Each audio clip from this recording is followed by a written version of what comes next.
Welcome. My name is Karen Lips, and I'm the president of the Network of Enlightened Women. We work to educate, equip, and empower young women to be principled leaders for a free society. We have deemed 2021 the year of the conservative woman, and we are excited to feature a conservative woman each month. This month, we are pleased to have Senator Cynthia Lummis. Thank you so much for joining us. My pleasure, Karen. I'm delighted to know that you're profiling conservative women.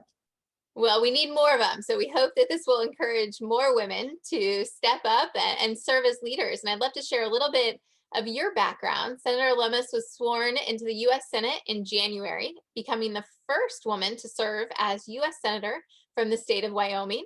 As a U.S. Representative from 2008 to 2016, Senator Lummis earned her reputation as a no-nonsense conservative. She was also a founding member of the House Freedom Caucus and previously served in the Wyoming State as Wyoming State's treasurer and also in the Wyoming State House and Senate. So you have been in office for a long time. And I would love it if you could share with our students a little bit about what motivated you to first run for office back in Wyoming, and then what are some differences between running at the state level and the federal level? Well, absolutely. I was an animal science major, an ag major at the University of Wyoming. And before I could graduate, I needed some humanities credits. And so I found a class that would allow me to get credit for interning at the Wyoming legislature. So when I was a senior, second semester senior, just about to graduate, I interned at the Wyoming legislature, and I absolutely fell in love with it. It was not something I expected, but it just was wonderful. The issues, the people, and trying to do the best to solve problems for the people of Wyoming I just gravitated to that world, and it never changed. That was in 1978 that I then ran for a seat in the Wyoming legislature, just 2 years after I interned there. And wait a second, so only 2 years after you graduated from college, you ran? I did. That's incredible. Yeah, it was kind of a bold move, I suppose, at the time, but it worked out very well. There were a lot of non-traditional candidates were elected in the late 80s, sort of a post-Watergate backlash. So non-traditional candidates were very much in vogue all over the country, including Wyoming. And so I ran and was elected. So I began serving in the Wyoming legislature when I was 24 years old. And I think I'm still the youngest woman that has ever been elected to the Wyoming legislature. That record needs to be broken. So I encourage young people, if you're motivated to do this now, do it now. If you want to get some more experience under your belt and engage politically later, that's entirely up to you. But if now is the time when that spark has been lit and you want to run with it, I strongly encourage you to do so. I love that your career began with an internship, because one of the things we do as an organization is work with our students to help place them in different internships, because you learn so much about what you really enjoy. It often leads to job opportunities. Could you talk a little bit about what really made you decide to run? Was there an issue that sparked that? And then how has serving changed over the years? Well, I served 14 years in the Wyoming legislature, both in the House and the Senate. I took some time away from the legislature to go back to law school because they had put me on the House Judiciary Committee, and I was a non-lawyer.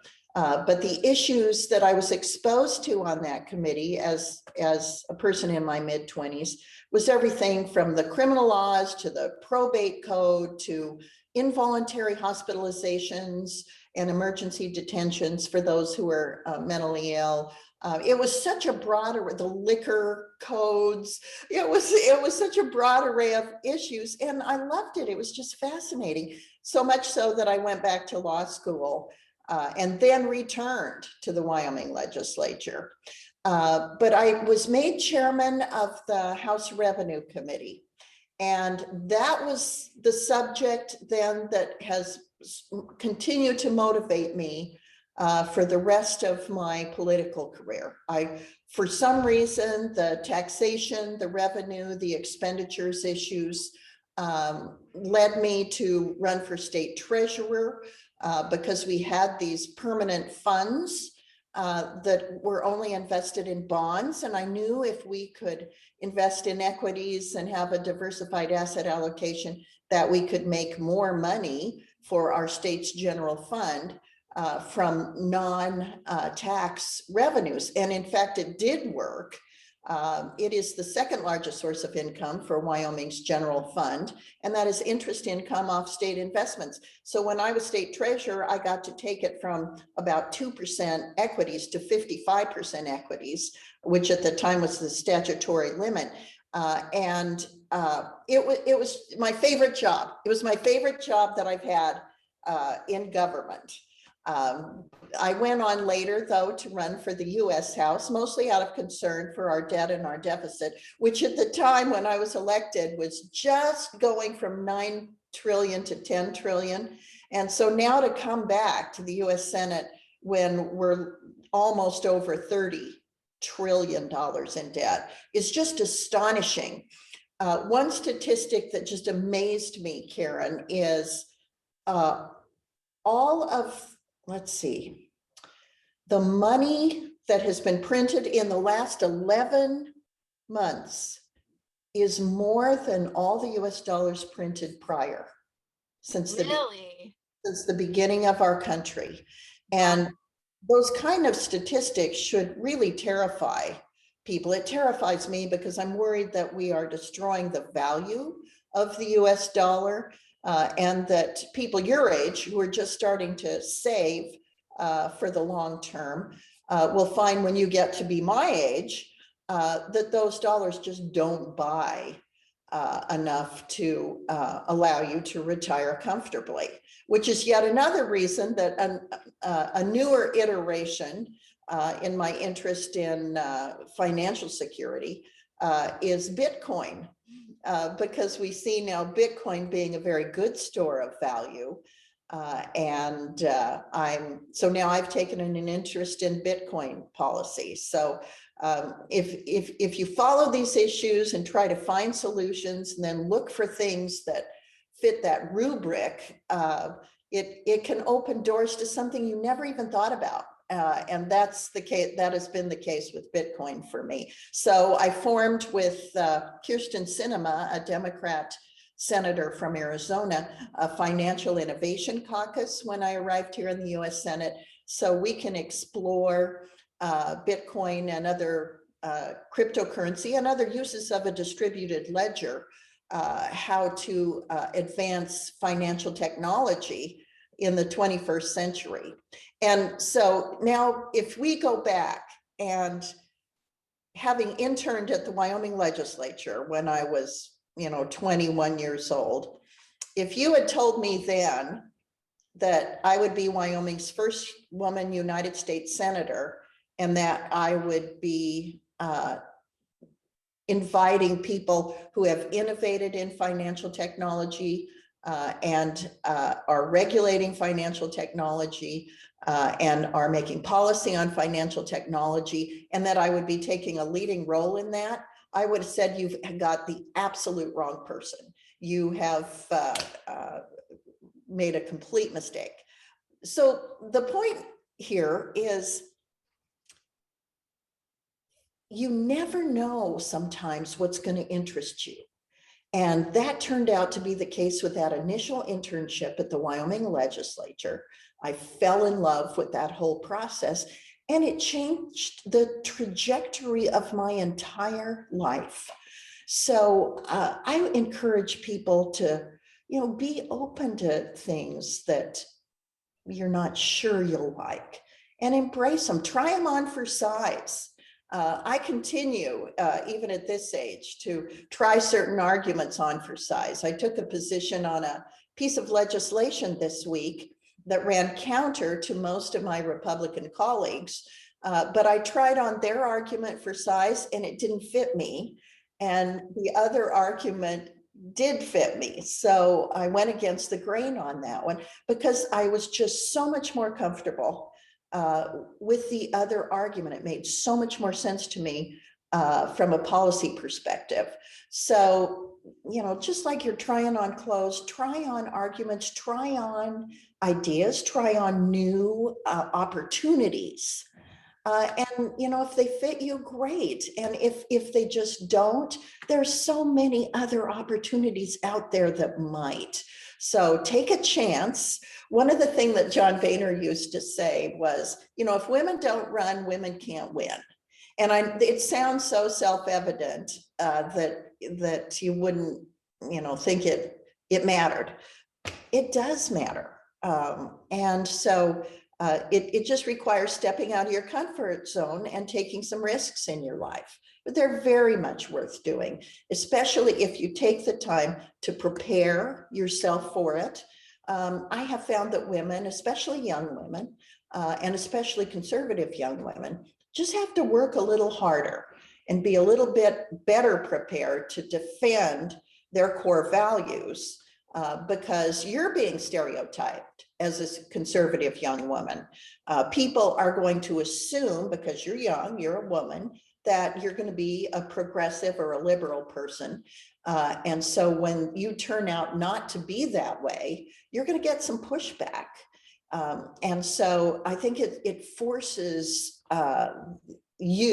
forced me, still forces me to be pretty secure in my positions. And that's why I say, you know, try these arguments on for size and see what where your comfort zone is with a variety of issues. Senator, so what advice do you have for young conservative women who want to be effective leaders now and in the future? Well, I've explained what path worked for me. I had some mentors.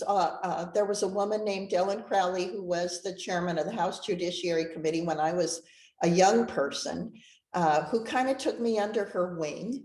So I would say, you know, try to identify people that are willing to mentor you. And then when you get my age, pick some young people that you're willing to mentor and help, because it does make a difference. Whether it's a professor or your mother's best friend or just anyone in your life that you admire and look up to, you know, be willing to ask them for some help and ideas, and those can be just lifelong friendships. Yeah, the mentoring piece is so important. And Senator, you are serving as Wyoming's first female senator. What do you feel like you bring to the table differently as a female senator, and what leadership qualities do you think are really important for young women to develop? Well, I'm Wyoming through and through. So for me, I was born and raised in Wyoming, educated in Wyoming, Wyoming parochial schools, public schools, University of Wyoming, and then I would show cattle and sheep at the state fair. So I developed networks of friends and acquaintances all over the state, people with whom I continued to grow up, people I see today. I have enjoyed this love affair with the state of Wyoming that I get to enjoy every day in representing the people of Wyoming in the U.S. Senate. It's a great privilege to represent those people. But for me, when I go home, I go to the grocery store, people recognize me, they come up and volunteer their opinions. And I really appreciate that, because if you're in a grocery store and somebody walks up to tell you something that's on their mind, it's apt to be extremely genuine. You know, if you have like a town hall, the people that tend to come to those things are people who have been watching television or listening to talk radio, and they're agitated. And but when you run into somebody in the grocery store or the hardware store or the feed store, they're apt to say what's been on their mind, but they didn't pick up the phone and call you. And I just find that to be the best way to have an ongoing relationship with the people of my state. And you know, maybe their mother needs help, their elderly mother needs help filling out their taxes because they don't know how to do it online, or maybe they need help with Social Security or veterans benefits. We're there for that too. But that also helps me know what's going on in people's lives that the government can either make better or worse. And we want to make sure that we're there for them as well with their individual everyday life concerns. It's just, it's a wonderful calling. It's a frustrating calling. You know, being in Washington for the last 4 months has really been pretty awful. There were perimeter fences around the Capitol building, so we felt like we were in prison.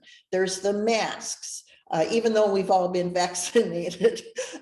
There's an anger on the part of Democrats after January 6th riots. They tend to look for people to blame.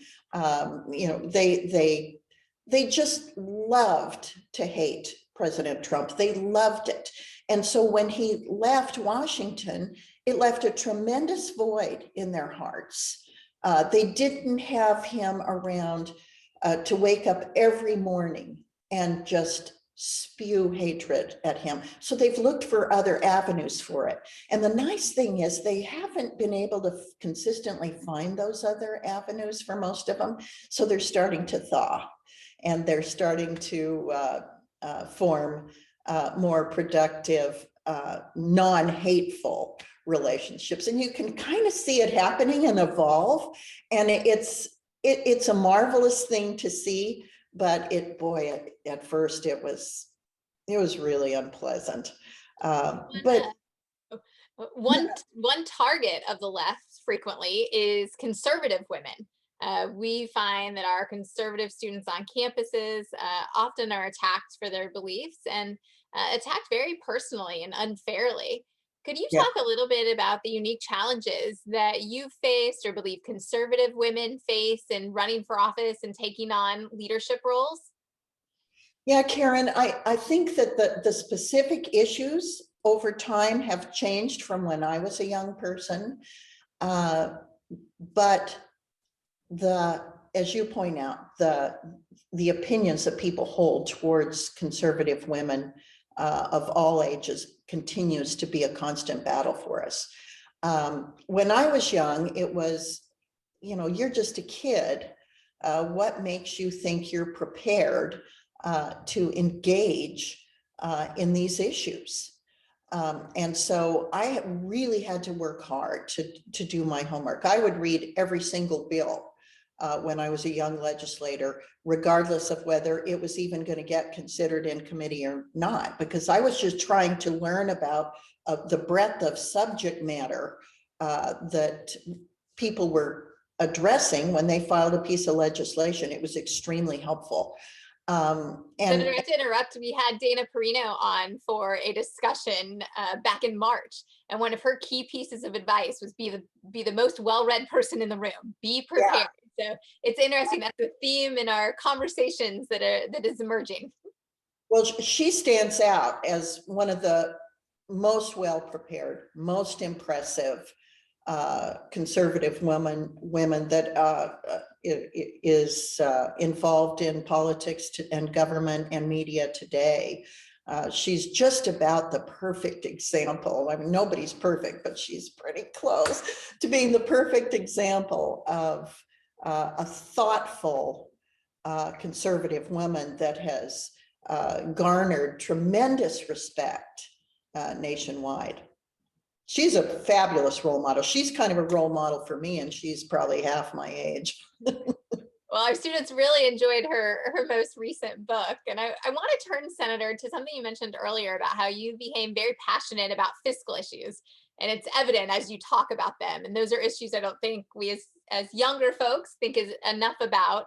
In particular, it's interesting that President Biden's big piece of legislation, his American Families Plan, talks, especially for women, about all the things it's going to give women, right? So it's this idea that there's going to be now more paid leave, childcare, and it really focuses on the benefits without talking about the costs, short term and long term, both I would say financial and also cost to our freedom. I was wondering if you could talk a little bit about that proposal. The proposal is outrageously expensive and involves government in all aspects of our lives. And once we engage with government continuously and look to the government for benefits, for a safety net that maybe we don't need, it, I believe, creates that kind of lifelong dependency that is hard to walk away from. I am very much opposed to both the core basis of the bill, as well as the huge expenditures associated with this piece of legislation. So I don't think it's good for us. I'd rather see, with regard to childcare, Dr. Bill Cassidy, Senator Bill Cassidy from Louisiana, recognized that it's great for young parents to be able to stay home with a newborn. Hugely important to that newborn's future. So instead of just throwing taxpayer money at it, he has a bill that allows you to collapse or consolidate years of child tax credits right into those initial years of life or months of life, so parents can afford to stay home. So it's a tax incentive, a tax break as opposed that's accelerated, rather than just government throwing taxpayer money at young people. And that's the perfect difference in the way a Republican thinks about a problem, or a conservative thinks about a problem, and a liberal thinks about a problem. Well, I think it's just frustrating to see how he presents it as so many free benefits without really taking into a lot of those costs into account. Yeah, it's an outrageous amount of money. One other analogy, we spent 1.8 trillion on his first COVID bill before the last bill had even been spent. If you stack dollar bills, 1.8 trillion of them, that's halfway to the moon. You know, we've lost sight of how big a trillion is. It's a number nobody can relate to. It's so big. And so when we throw around millions and then billions, and now we're talking about trillions, it becomes unrelatable. But it's a huge and destructive number when it comes to your future, Karen, and people your age. And so I hope people your age will engage in these discussions. It's important because we're playing with money that you're going to have to pay back. And we're working to get more young women in these discussions. And I'd love to end by just asking you if you've got a favorite book you would recommend to our students. Oh, absolutely. I hope I have it here. I'm going to grab it. It's called The Sovereign Individual. And I highly recommend this book. I've been reading it. The Sovereign Individual is about the transition to the information age. And I can't say enough good things about this book. Well, wonderful. Well, thank you so much, Senator Lummis, for joining us. We really appreciate you being our featured Conservative Woman of the Month. Thank you. My pleasure, Karen. Thank you.